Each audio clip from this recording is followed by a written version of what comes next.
Hey everyone, how's it going? Welcome back to another video from A Man Talks NRL SuperCoach, and in today's video we're going to be talking about the best centre wing options to be putting into your SuperCoach sides. Let's get into it. So the centre position is really interesting in that it'd be hard to justify having a lot of gun centre wing players to start the season, just given the price tags and I think the amount of value options that we've got in the mid-range and cheap category. But I thought it's still good to be starting to talk about some centre guns, because obviously there are some players out there who will be wanting to start with at least one. So starting off with Dave Novoluma, by far and away he was the best centre wing option in SuperCoach all of last season. Got absolutely burned by him. I was never able to get him into my side, and just waiting for his price to drop, and it just never happened. It was super frustrating. But like, he just had an amazing year. I think he scored 17 tries in that Tigers team that wasn't even that good.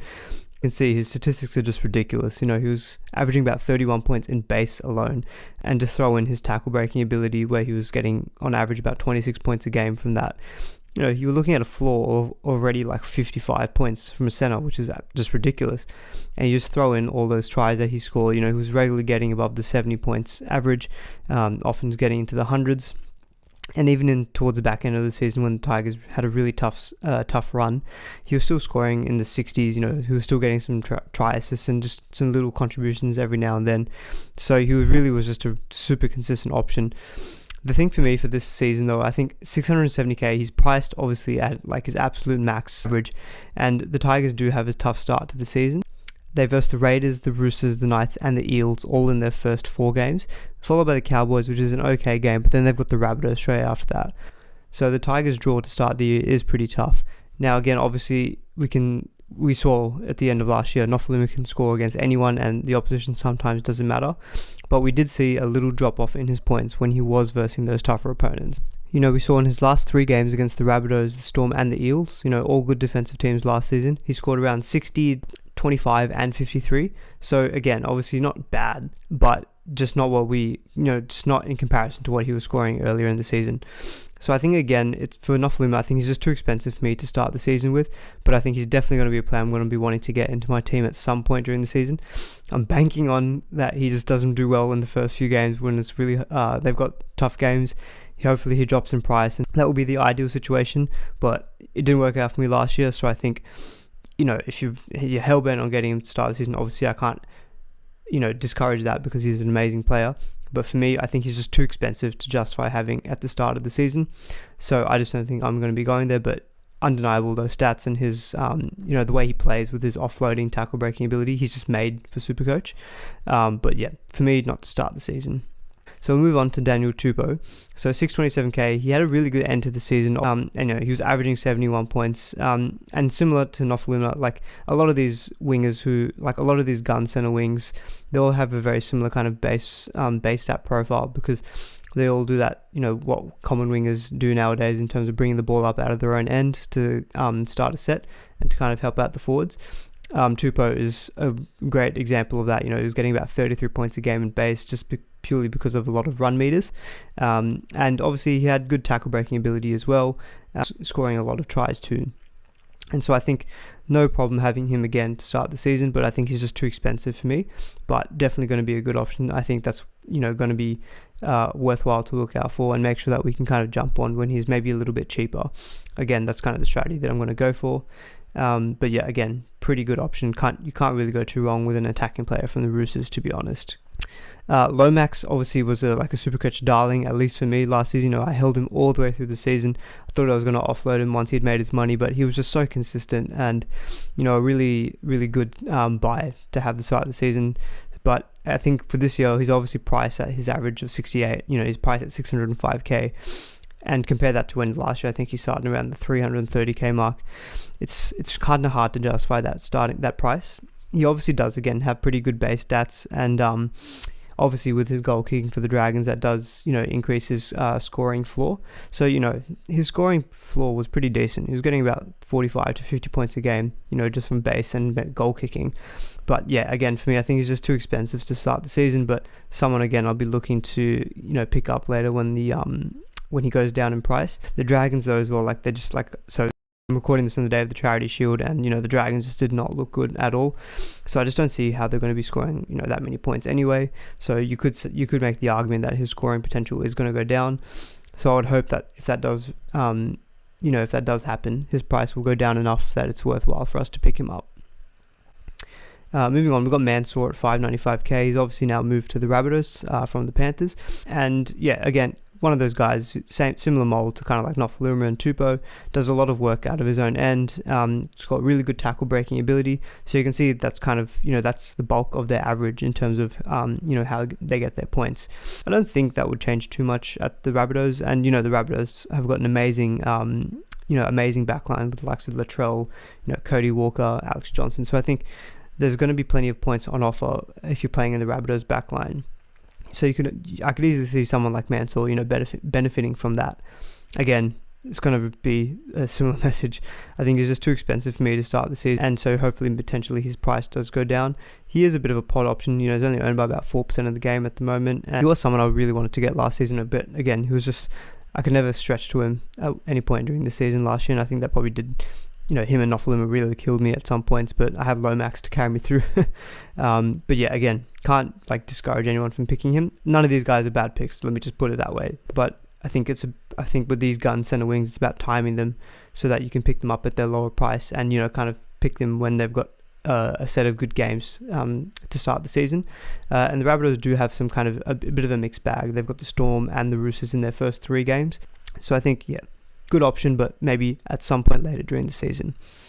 Bradman Best actually is really interesting. He is, again, very expensive compared to what he was last season. He was an amazing cash cow. 550k. He, again, does a lot of work with his base statistics. He's got really good running ability. Good thing that he does have in his favour is the Knights' early draw. The Knights have got a really good set of games to start the season. We've got the Bulldogs, the Warriors, Tigers, Dragons, Titans, and Sharks. That's an amazing first 6 games, and I think the only downside is that, yes, they do have those easy games, but they might not have Ponga for half of those games. And Bradman Best, who plays on the left side for the Knights, he really benefited from having Ponga move attacking players going down the left side. So I think it's hard to say that they're going to be able to score as many points as they would without Ponga. I would expect, if I had to put my money on it, I would think that they're not going to score as many points without Ponga. He's their best player. So I think that it potentially is a limiting factor. If he really rates the Knight as a whole, as a team, I think you could go for him expecting that they're going to be, scoring some points and that Bradman Best is going to be involved in it. But again, it's one of those things where he's just a little bit expensive for me to start the season. And I think if there was Ponga in the team, I think he does become a little bit more of a serious consideration to start the season, in my own mind. But without Ponga, I think it's hard for me to justify how I just don't know how that Knights team is going to perform. So I think Bradman Best will be a miss for me to start the season. But again, someone I'll be keeping an eye on. So up next, I've got Brighton Toto at 522k. I think out of this list of the kind of gun center wings, I think he would actually be the first one that I would really seriously considering have in my starting squad to begin the season. The thing is, obviously priced cheaper than a lot of these other guys. He's also only about 4%, so he's a bit of a pod option. But he's playing with the Panthers side, who've got a really good opening start to the season. They've got the Cowboys, the Bulldogs, Storm, tough game, but then they've got the Sea Eagles, Raiders, and Broncos.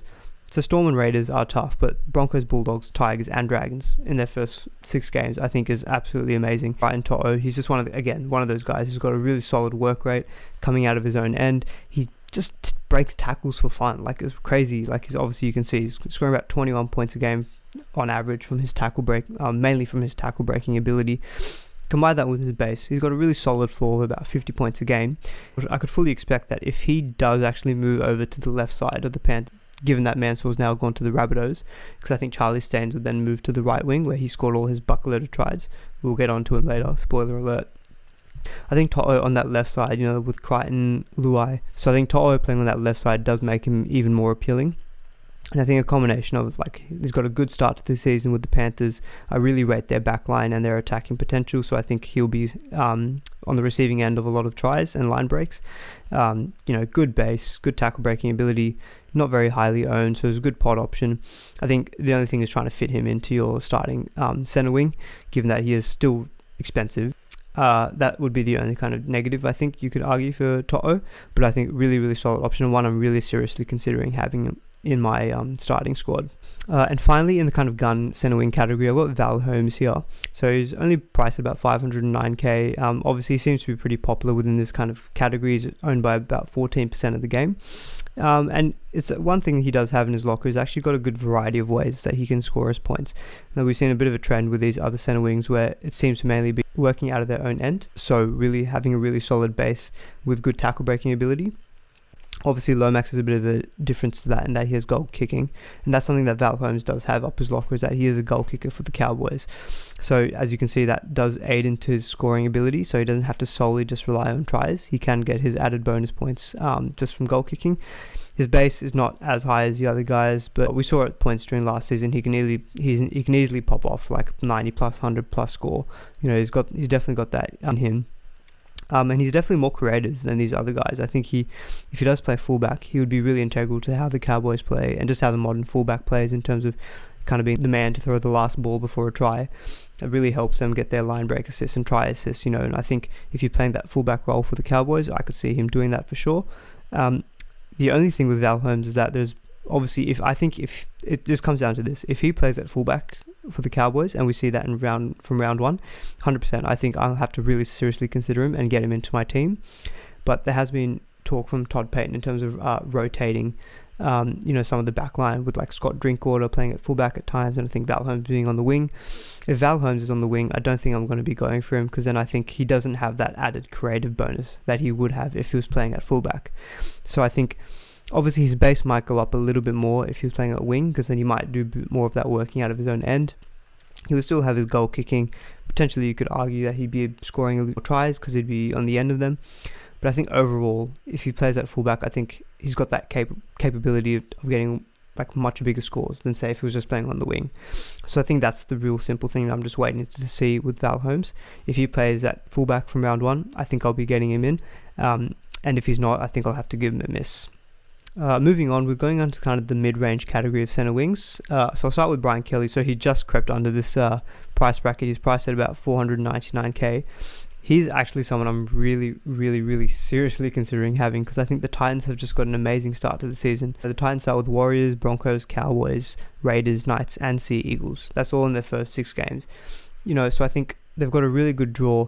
They've got the potential to be scoring a lot of points, and I think towards the back end of last season, Brian Kelly was in a really amazing pod option, but I think he's got a really good base. You can see he's averaging about 30 points a game, which is pretty similar to the guys like Novoluma. Didn't have as much tackle breaking ability as it's kind of some of the centers in the gun category. Some of that average is also factoring some injury affected games. I think I looked at his stats. At the games that he actually played like a full 80 minutes without any injury affected games, his average was actually 65. So I think he's probably priced a little bit lower than what his actual capability is.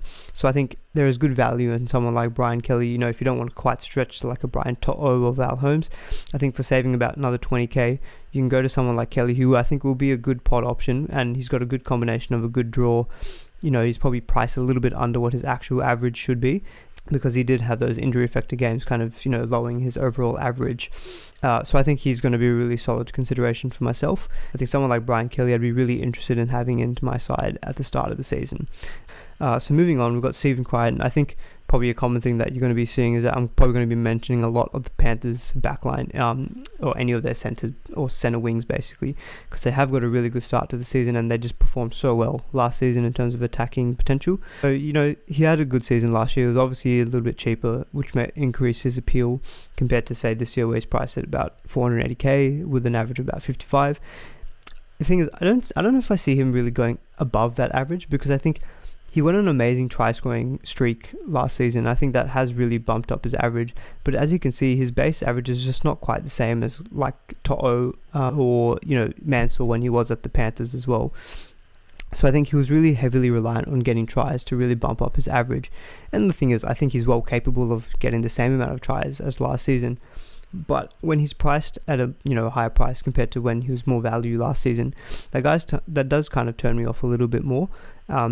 And for example, if I was trying to get someone from the Panthers backline, I would much rather have someone like Toto, who's about 40k more expensive, but he's just got higher base, better tackle breaking ability, which are more consistent things that I can rely on. So you just know that you're going to get more consistent output from Toto, who doesn't have to rely as much on tries to get his points compared to someone like Crichton.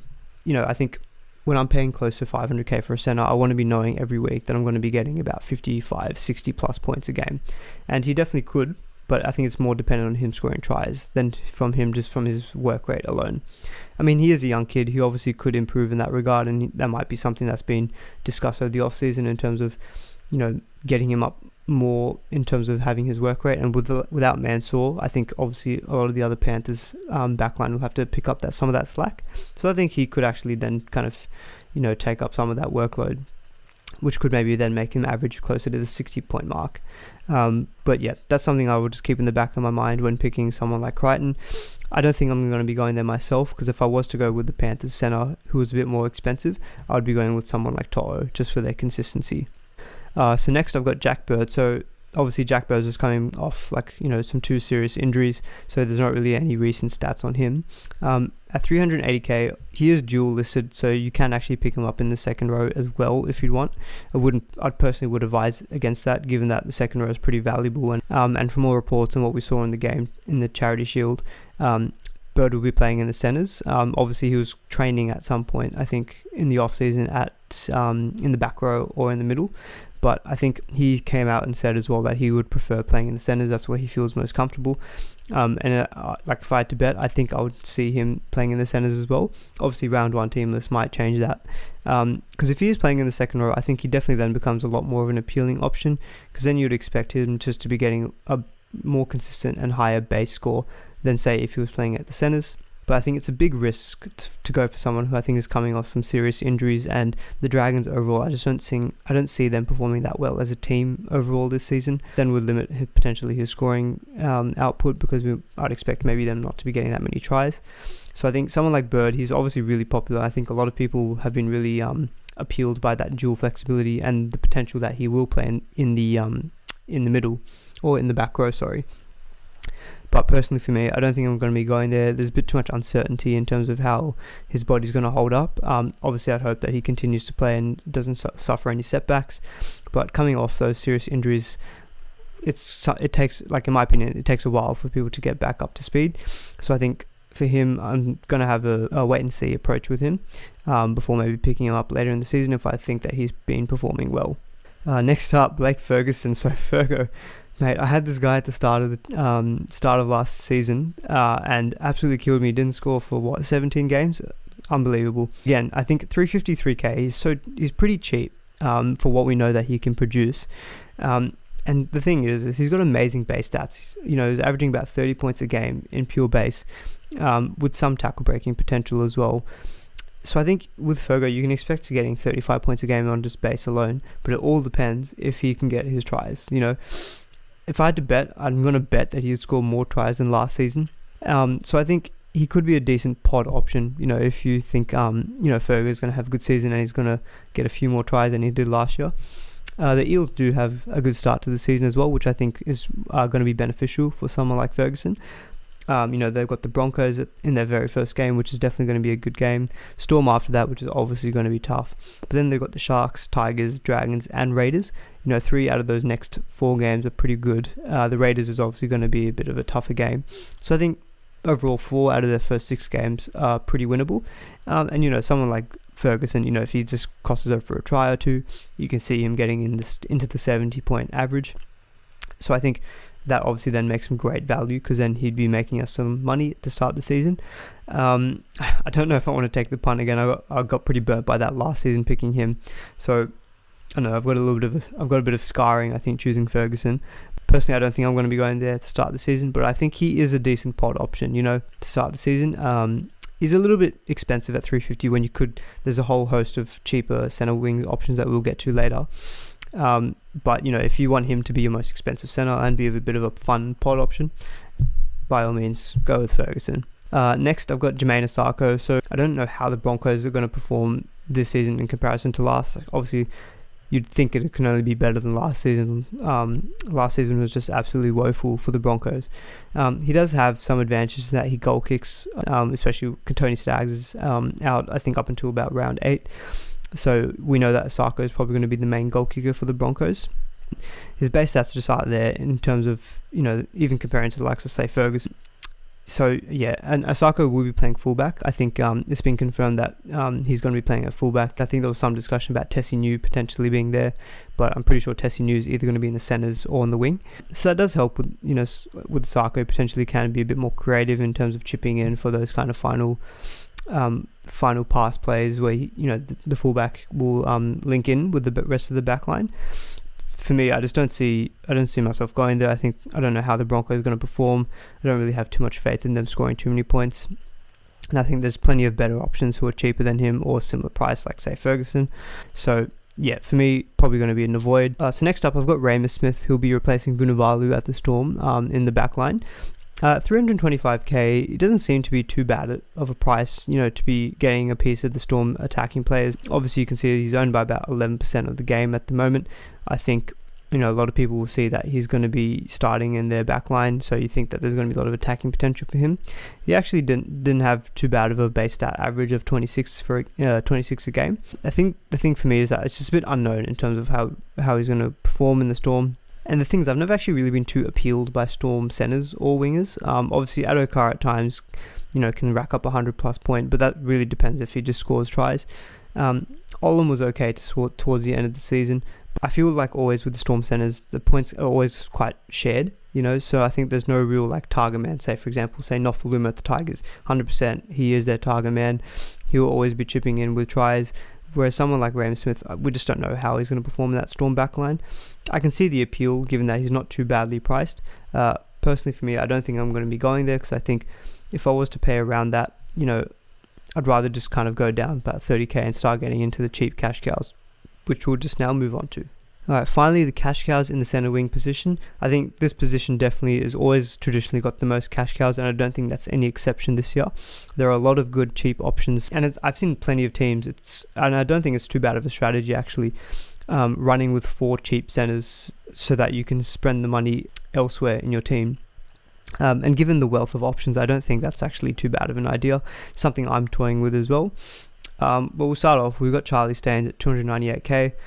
He's one of the most popular players, and I can see, obviously you can see why. You just look at those average points and you're like, oh, what, 300k? Yeah, I'll take 112 points. Obviously he just had that ridiculous start to his NRL career, where in the first 1.5 games he scored 5 tries, something like that. Unbelievable. So you can see why everyone jumped on him. Obviously his base stats were just nothing really to nothing to be too proud of. I guess it's hard to be getting a lot of base stats when he kept running over for tries, right? So you can see obviously he was averaging about 51 points a game from scoring, and obviously a lot of evasive statistics probably from his line breaks and his tackle breaks. When paying 300k for a Panthers backline player, given what I mentioned with Toto in terms of the draw that the Panthers have got, and I think that I rate their Panthers attack, I think it's completely viable to have Charlie Staines be one of your starting centre wing positions. Obviously there's a bit of risk because we have only seen him for 1.5 games and we just don't know what he's actually going to average is more likely to be, right? But I think at that cheap of a price, it's fine to take the punt. It's not eating too much of your budget, and I think given that 53% of the players in the game do own him, there sometimes is a bit of that fear factor. You don't want to be missing out. So I think not too risky. You can put Charlie Staines in your team. He's definitely in my team, and I think you can't really go too wrong with that. Obviously, if we don't think he's performing, you can offload him later. Next up, we've got James Roberts. So he's now at the Tigers. He's priced pretty cheaply again at 278k. And actually, as you can see, with all of these players, they're all very highly owned in comparison to some of the other centre options that I've presented. And I think that really does show that there is that focus on potentially having a very cheap centre wing position this season. As you can see, he obviously had an injury-affected season, which is kind of why he's been priced at where he is and why his average is at 35. In the past, we've seen him average around 60, 45, 42. I think that was his average in the last 3 years. So I think he does have the potential to be scoring above what he's actually priced at. So again, I think he's a fine cash cow option to have. We know what he can do. He's just gone through some issues, and he's obviously had some injury problems as well. I think at 278k, again, not too much risk. It's fine to have him in your team. That's probably going to be a message I'm going to be saying a lot in this next little section. None of these guys are a risk to have, given that they're all so cheap. So you can't really go too wrong with any of them. There are some that I might prefer a little bit more than others. Someone like Roberts I think is fine. I think I actually have him in my starting squad at the moment, but he could very easily fit in, you know, if I wanted to kind of save money and downgrade one of my other centre wings. Next we've got David Fusotour at 250k, a little bit less owned, only about 15% of the game at the time that I put this together. Again, I'm not really going to add too much in terms of like commentary on these guys. I think the Warriors, obviously, I think you know, they're a very hard team to predict at times, given that on their day they can beat anyone, but so many times they just put in absolute stinkers of performance. And so I think Fusotour is going to sometimes be a bit of a victim of that, you know, in terms of that unpredictability, in terms of his points. I mean, his base stats, again, none of these guys really have stellar base stats. I think for these guys it all depends on if they can get tries, boost up their average. But I think, you know, when they're all priced around scoring around 28 to 30 points, all of these guys, I think you could potentially say that they might going to get into the 35 and 40 point mark. So I think they could all be, you know, valid cash cow options. And Fusotour is just another example of that. So yeah, moving on, we've got Jason Saab, who'll be playing on the wing for the Manly Sea Eagles. Again, not too much to add, you know, same with, say, Fusotour. I think at 233k is a good cheap option to be putting into your centre wing. He was averaging about 29 points a game, only about 20 from base, which is not great. But, you know, a lot of these guys are young kids, and so you'd expect them hopefully to be, as they continue to develop, you know, they do a bit more of that kind of workload and coming out of their own end, which might uptick their base stats a little bit. So hopefully if he does that, then he will be averaging closer to, say, the 35 to 40 point mark, and then he'll be making us some, you know, maybe about 100k, and then we can offload him later on to either a gun or downgrade him to enough to take that profit, basically. The Sea Eagles draw to start the season isn't great. You know, they've got the Roosters, Rabbitohs, Dragons, which is a good game, and the Panthers in their first four, then the Warriors and the Titans.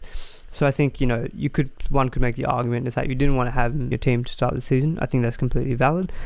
You'd expect potentially that Manly don't do too well in those tough games, and then maybe his price even drops even further, and then you could pick him up even at an even cheaper price, you know. So I think he potentially, given that there is a tough start to the season, I think you could then potentially just say, you know what, I'm just going to wait and see how the Sea Eagles go, and then I can pick him up later, say in round 3, just before any price changes occur, if he has actually performed pretty well. Tessinu, again, similar price. He is more popular than Saab, I think, because of that early preseason talk that he might have been playing at fullback. But I do have a feeling that he will be playing either in the centre or the wing, like potentially occupying Tony Stagg's centre position. But at 233k, again, not too much a risk. He did play a few games at fullback last season for the Broncos, and in those games he was averaging pretty decent base of he was getting 27, 34 and 21 points in base in those 3 games that he played at fullback. And played the full 80 minutes. So that's pretty decent base, and you know, that's already getting him above his average points that he's priced at. So I could expect him to actually be a pretty decent cash go option. If you throw in the occasional try, then I think he'll be an even better cash go option. So I think Tessinu, I'd probably prefer him over someone like Jason Saab, to be honest, given that he does have probably a little bit more base points potential. But yeah, I think you can't really go too wrong with him. He's going to be a super popular pick. As you can see, 40% of the game currently own him, and I can't talk anyone really out of getting him. Next up, Dane Laurie, he's recently moved from the Panthers to the Tigers, and potentially he could be in the running to be getting their number 1 position at the Tigers. I think the talk is either that he's going to be in the number 1 or potentially in the number 14 utility role. Again, 223k. He's so cheap that I think it's fine to have someone like him, even if he's just on your bench. You know, you don't have to even be playing him. You're just getting him in purely for his cash cow potential. I think everyone is really, really hoping, though, that he does get that number 1 spot at the Tigers, because he did play 1 game at fullback last year for the Panthers, and in that game he scored 71 points and he got 45 points in just base stats, you know, which is absolutely amazing. You know, so if we know that he's getting that number 1 spot and he can average something similar to that, he's going to be scoring well above his average that he's priced at, and he's going to be an amazing cash cow. He does also have dual flexibility in that you can put him at fullback position as well. Again, I wouldn't recommend putting him at fullback, given I think you'd want to have 2 guns at fullback.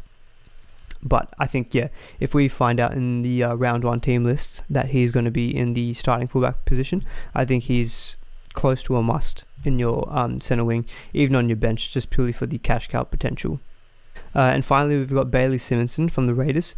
So he'll be taking over Nick Kotrick's vacant wing spot at the Raiders, and 205k, so he's even cheaper than these other guys. I think he'll be a pretty popular cheapie that we'll see in a lot of teams, and I can completely understand why. He did play a few games for the Raiders last season as well, and when he was playing on the wing, I'm just looking at his numbers now, he had base stats of 28, 26, 23 and 25, which is actually not that bad. So obviously his base here that I've got is probably a little bit down because of some other games where he wasn't playing full 80 minutes. But if he's already matching that average that he's priced at just in base alone, and the Raiders do have a pretty good 4-game stretch to start the season. They've got the Tigers, the Sharks, the Warriors and the Titans, so all very winnable games. So I think he's going to be a great cash cow option to have as well, given that if he is expected to play 80 minutes in base stats alone, he will meet his current average, plus throw in the potential for tries. He'll go well above his average and he'll be a great cash cow option. So I think he's definitely someone to have either in your starting 4 or potentially on your bench. But yeah, so I think Simonson, really solid option with really great cash cow potential, so I'd be definitely looking to get him into your SuperCoach sides. And finally, I've just got this little extra addition where there are going to be some cash cow cheapies, I think, that we know are not going to be playing at the start of the season, but are potentially ones that we can keep an eye on for later in the season if we do want to be jumping on some cheap cash cow options later in the season. So starting off, we've got Max Feagai. So I think the reason I had originally got him was that if Jack Bird was touted to be playing in that back row or lock position, then Feagai was going to be taking that centre spot. But given that I think that Jack Bird is going to be playing in that centre wing position, Feagai, then it just becomes a wait and see. I don't expect him to be in the starting 17 for the Dragons. So I think I wouldn't be getting him into your side, given that he is 203k. You pay 2k more and you can get Bailey Simonson. So I think someone just to keep an eye on, but don't get him in really into your starting SuperCoach team. And then Haze Dunstar at the Eels. So I think the running was for Jennings' centre spot. It was either between himself and Opicic, but I believe Opicic is the one who's actually won that position. So I don't expect Haze Dunstar to be featuring for the Eels to begin the season, but he's again someone to keep an eye on. In case one of the Eels backline players does go down with an injury, someone like Haze Dunstar I think could then fill in. So I think, someone just to keep an eye on, and potentially during the season we might see him pop up into the Eels side. And if some part during the season you're looking to save money or potentially get another cash cow into your team, someone like Haze Dunstar, could be an option. And finally, the Swali, the one who everyone's been, hearing all the hype and news about. He's similar to Dunster in that he's not going to be playing at the start of the season for the Roosters. I think the Roosters are pretty keen to get him eligible to play at some point during the season, though. Obviously, they'll have some of their backline players probably play for New South Wales in Origin, which then does open the option potentially for someone like Swali to play. I feel like they just want to be getting some kind of NRL first grade experience for him this season before they fully introduce him, say, into the starting side in a couple of years. So I think just keep an eye out on Swali if he does actually, at some point be able to be eligible to play for the Roosters in first grade. So I think, just keep an ear out for when he potentially might be playing for the Roosters, and he'll be a great cash cow option then, or someone that you can just, use as a way to trying to save money, downgrading a player to a basement dollar player. Alright guys, that's it. We made it to the end of the video. It's a bit different in terms of the centers. I think the amount of cheapy and good mid-range options means I think there is less appeal to be going for gun centers. I think it all really depends on your kind of strategy and if you want to be running with a gun center or if you're happy to go cheap in center wing. I'd definitely be keen to hear what you guys think in the comments below. And if there's any players that I might have missed, I'm really keen to hear as well in the comments. But if you guys enjoyed this video and got some value out of it, would really appreciate a thumbs up and a like on the video. And if you haven't subscribed yet to the channel, would really appreciate that too. I think we're almost close to 100 subscribers, which is obviously in YouTube land is not a lot. But I think for me, who's just starting, I think getting to 100 subs is a great milestone, and I really appreciate the support. So, if you guys are really interested in seeing more content like this, I'll be continuing to do that throughout the season. Until then, I'll see you guys in the next video. Thanks.